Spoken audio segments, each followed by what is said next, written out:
Alright, so first I'm going to assess diastasis recti. So what I'm going to come over and do is just lay my finger on the umbilicus and have the patient go ahead and lift their head off the table just a little bit, head and neck. Good, and back down. Then I'm going to go up 4.5 centimeters and observe the same. Go ahead, lift up and down.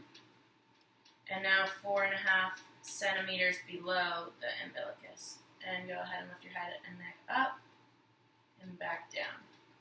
So what I'm looking for here is a 2 or more centimeter gapping of the rectus abdominis, indicating that there is a diastasis recti. This would indicate that an individual would need some abdominal strengthening to help strengthen the core musculature. So things that I'm looking for here is that while I press in, it has this trampoline or like rebound feeling. What would be abnormal is if I felt like a squishy type of feeling. So I'm also looking for that width of 2 centimeters or more, but then also looking for any indication of the type of depth. So next what I'm going to do is I'm just going to go ahead and do all of the techniques for the correction of pelvic asymmetries. So the first one is a correction for an anteriorly rotated ilium. So I'm going to have you go ahead and flip on over to your side, facing me. So this means that I need to induce a posterior rotation. So what I would have her do, well actually first, I'm just going to put my hand on the iliac crest and then have my other hand on the ischial tuberosity. I'm going to get low next to the table and I'm just going to create a posterior rotation. So I can go ahead and hold for 10 seconds or I can go ahead and do an oscillation.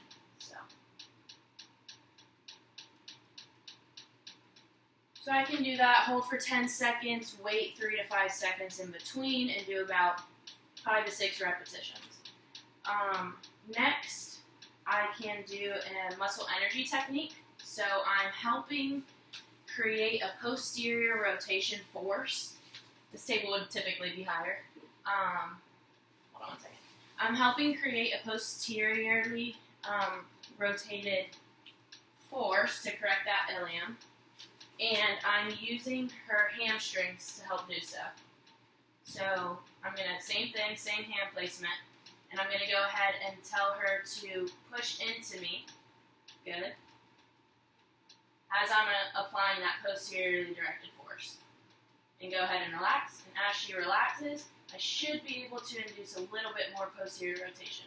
Then go ahead and push into me again, and relax. So while I do that 10-second hold, as I did for the last one, I could also do some oscillations. So I'm going to oscillate like so. Next we have,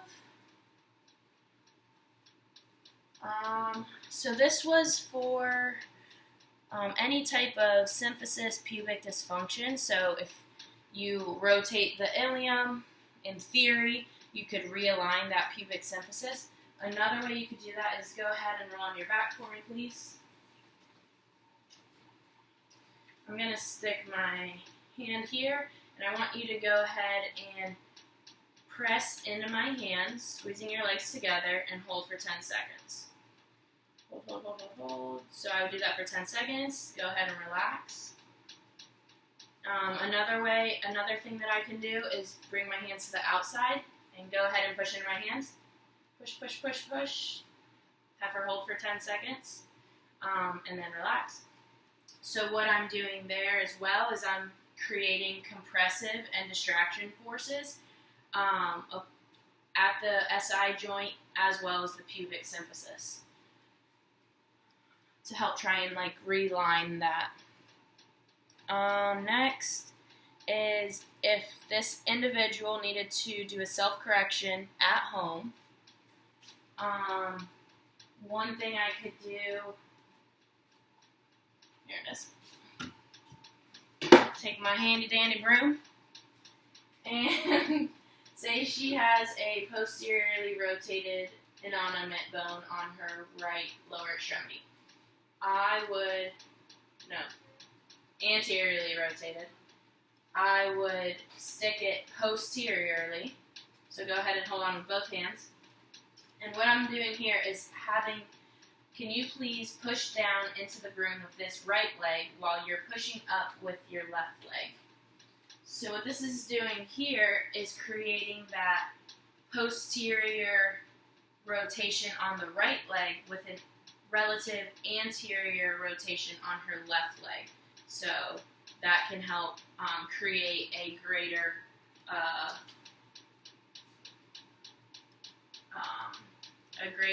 posterior rotation relative to that anterior rotation on the other side. I'll take this. So the next one that we're going to do is mobilizations to the sacrum itself. So the first one is sitting. So I don't need anything right now. Go ahead and sit and face forward, please. Or face this way, sorry. So this first one that I could do is I want to find the base of the sacrum and just apply a force here, and I'm going to wrap my other arm around the front just so I can stabilize her. I'm going to go ahead and push in with my hand at the superior portion of the sacrum, inducing a nutation of the sacrum relative to the pelvis.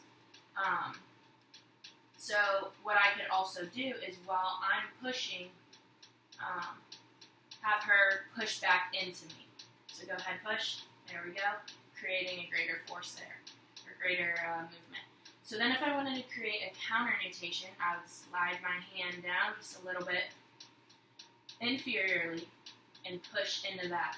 That would be creating a counter nutation of the sacrum. Same thing, go ahead, push into me. Good. So if the patient did not have me at home, I would have her come sit in this chair.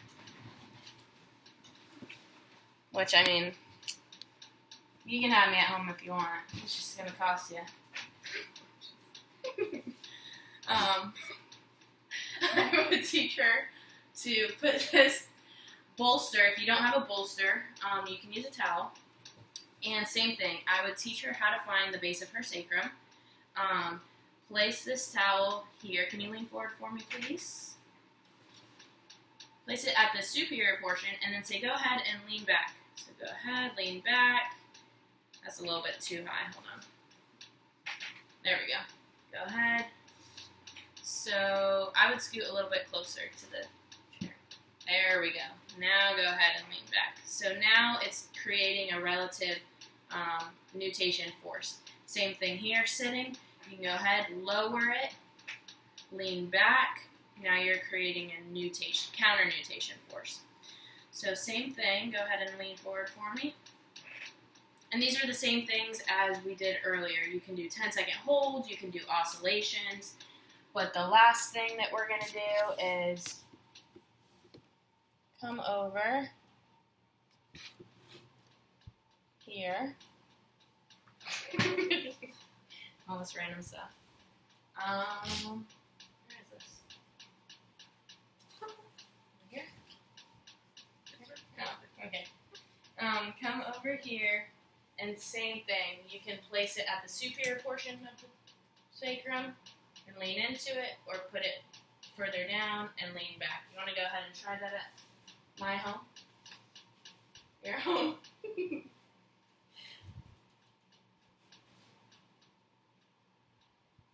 Alright, patient, do you understand? Yep. Can you conform to this at home? Are you in compliance? Alright, thank you.